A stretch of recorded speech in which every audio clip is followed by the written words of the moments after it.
क्या आप जानते हैं, छठ पूजा सिर्फ व्रत नहीं, आत्मा की साधना है। जब कोई व्यक्ति बिना पानी पिए 26 घंटे तक सूर्य की उपासना करता है, तो वो सिर्फ देवता को नहीं, खुद को जीतता है। 21 अक्टूबर 2025 को जब लाखों लोग घाटों पर खड़े होंगे, तो वो केवल डूबते सूर्य को अर्घ्य नहीं दे रहे होंगे, बल्कि अपने जीवन के अंधेरे को विदा कर रहे होंगे। छठ हमें सिखाता है, हर डूबते सूर्य के बाद एक नई सुबह जरूर आती है। ये पर्व बताता है कि अगर विश्वास सच्चा हो, तो हर कठिनाई छोटी लगती है। सूर्य देव को अर्घ्य देना मतलब जीवन में प्रकाश को आमंत्रित करना। छठ का असली अर्थ है सहनशीलता, संयम और समर्पण। जब कोई माँ नदी में खड़ी होकर कहती है, छठी मैया अपने बालक पर कृपा करना, तो ब्रह्मांड तक उसकी आवाज पहुंचती है। इस बार जब आप छठ मनाएं, तो सिर्फ पूजा न करें, बल्कि अपने भीतर के अंधकार को भी सूर्य को अर्पित करें। और याद रखें, जो भीतर से उजला है, उसी पर सूर्य की कृपा होती है। तो चलिए इस छठ पर मिलकर कहें, जय छठी मैया, जय सूर्य देव। अगर ये वीडियो आपको अच्छा लगा तो लाइक करें, चैनल को सब्सक्राइब करें और कमेंट में जरूर लिखें, जय श्री सूर्यादेव। छठ पूजा कोई साधारण पर्व नहीं है। यह वो तप, वो श्रद्धा और वो भक्ति है जो मनुष्य को देवत्व की ओर ले जाती है। हर साल कार्तिक मास के शुक्ल पक्ष की षष्ठी तिथि को मनाई जाने वाली यह पूजा इस बार 21 अक्टूबर 2025 को पूरे भारतवर्ष में धूमधाम से मनाई जाएगी। इस दिन करोड़ों लोग अपने मन, तन और आत्मा को शुद्ध करके सूर्य देव की उपासना करते हैं। छठ का अर्थ है षष्ठी तिथि, और यह वही तिथि है जब सूर्य की उपासना का महापर्व मनाया जाता है। परंतु इसका असली अर्थ केवल जल में अर्घ्य देने तक सीमित नहीं, बल्कि यह है आत्मा का जागरण, भीतर के अंधकार से बाहर के प्रकाश की ओर यात्रा। जब कोई व्यक्ति 36 घंटे का निर्जल उपवास रखता है, तो वह केवल शरीर को नहीं तपाता, बल्कि मन को भी अनुशासन सिखाता है। इस पर्व में न कोई दिखावा है, न कोई शोर शराबा, केवल एक व्रती, उसकी आस्था और सूर्य देव की अनंत किरणें। यही छठ का सच्चा दर्शन है। कहा जाता है कि छठ की शुरुआत त्रेता युग में हुई थी। जब श्री राम अयोध्या लौटे थे, तो माता सीता ने कार्तिक शुक्ल षष्ठी के दिन सूर्य देव की पूजा की थी, जिससे उन्होंने राम राज्य की समृद्धि और शांति की कामना की थी। वहीं दूसरी कथा कहती है कि महाभारत के समय कुंती पुत्र कर्ण सूर्य देव के अनन्य उपासक थे, और उन्हीं से प्रेरणा लेकर छठ पूजा का स्वरूप बना। इस प्रकार छठ न केवल परंपरा है, बल्कि यह वेदों की उस प्राचीन साधना का आधुनिक रूप है, जिसमें मनुष्य स्वयं को प्रकृति से जोड़ता है। छठ पूजा का हर नियम, हर प्रक्रिया गहराई से भरा हुआ है। इस दिन व्रती स्नान करते हैं, नए वस्त्र पहनते हैं, घर को शुद्ध करते हैं और प्रसाद बनाते हैं। लेकिन सबसे महत्वपूर्ण है सूर्य को अर्घ्य देना। जब शाम के समय डूबते सूर्य को और अगली सुबह उगते सूर्य को अर्घ्य दिया जाता है, तो यह केवल एक कर्मकांड नहीं होता, बल्कि यह जीवन के उतार चढ़ाव को स्वीकार करने का प्रतीक है। डूबते सूर्य को अर्घ्य देना यह सिखाता है कि जब जीवन में अंधेरा आता है, तब भी कृतज्ञ रहो, और उगते सूर्य को अर्घ्य देना यह दर्शाता है कि हर रात के बाद एक नई सुबह होती है। यही तो जीवन का सबसे बड़ा संदेश है। हर अंधकार के बाद प्रकाश अवश्य आता है। छठ की यह साधना मनुष्य को संयम, धैर्य और विश्वास सिखाती है। जब कोई महिला या पुरुष लगातार 4 दिन तक कठिन व्रत करता है, जल तक नहीं पीता, तो वह अपने भीतर की इच्छाओं पर विजय पाता है।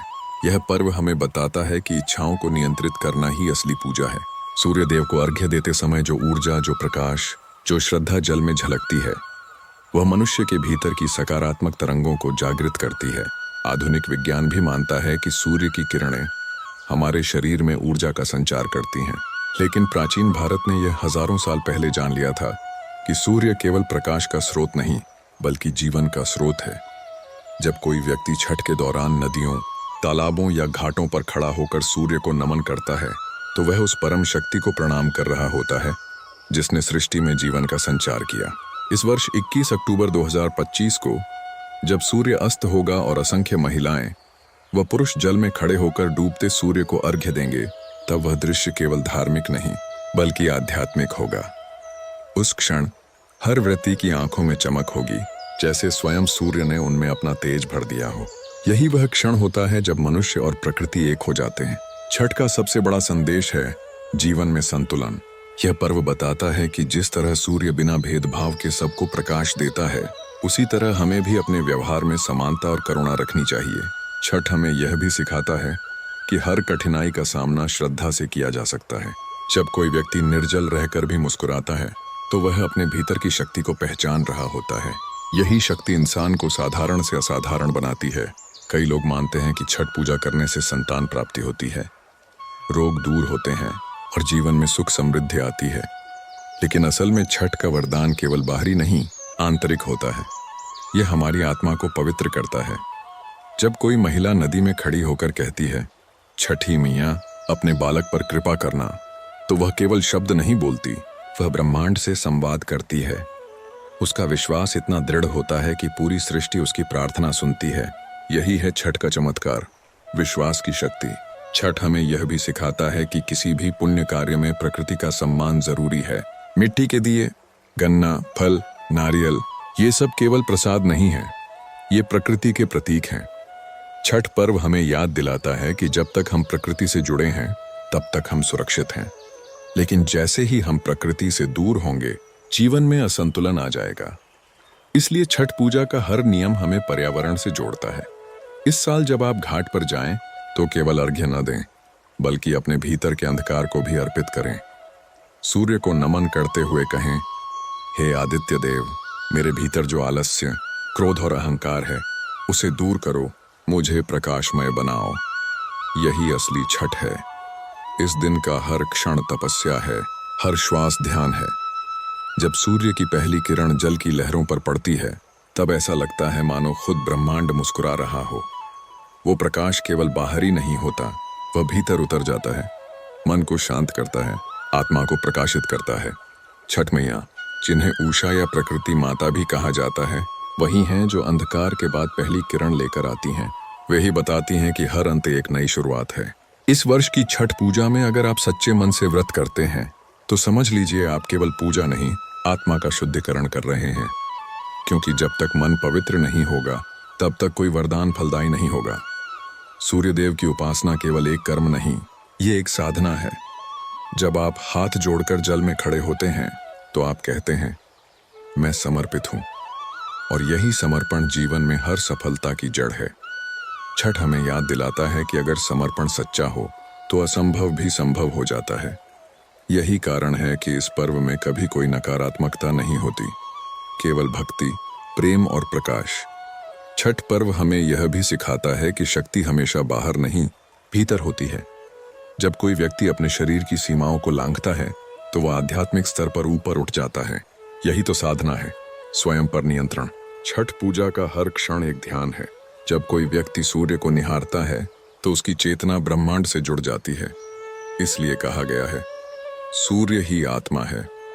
इस पर्व का यही संदेश है कि आत्मा और सूर्य दोनों प्रकाश के प्रतीक हैं।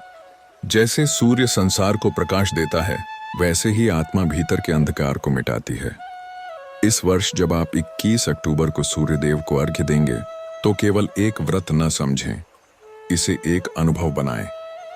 उस क्षण अपनी सभी इच्छाओं, चिंताओं और दुखों को सूर्य की किरणों में विलीन कर दें। महसूस करें कि आप भी उसी प्रकाश का हिस्सा हैं। यही छठ का सच्चा अर्थ है, मैं और ब्रह्मांड एक हैं। छठ पूजा हमें सिखाती है कि जब तक हमारे भीतर कृतज्ञता है तब तक जीवन सुंदर है। इसलिए जब आप अर्घ्य दें तो धन्यवाद कहें, धन्यवाद सूर्यदेव, आपने जीवन दिया, ऊर्जा दी, आशा दी। यही कृतज्ञता आपकी आत्मा को उजाला देगी। जीवन में भले ही कितनी भी अंधेरी रातें आएं, पर जब तक विश्वास है, सुबह अवश्य होगी। यही छठ मैया का वचन है। इसलिए इस 21 अक्टूबर को जब आप जल में खड़े हों तो याद रखें, आप अकेले नहीं हैं। सूर्यदेव की किरणें, हवा की लहरें और धरती की गोद सब आपके साथ हैं। बस विश्वास रखिए और भक्ति के साथ कहिए, जय छठी मैया, जय सूर्यदेव। वीडियो पसंद आए तो लाइक करें, चैनल को सब्सक्राइब करें और कमेंट में लिखें, जय श्री सूर्यदेव।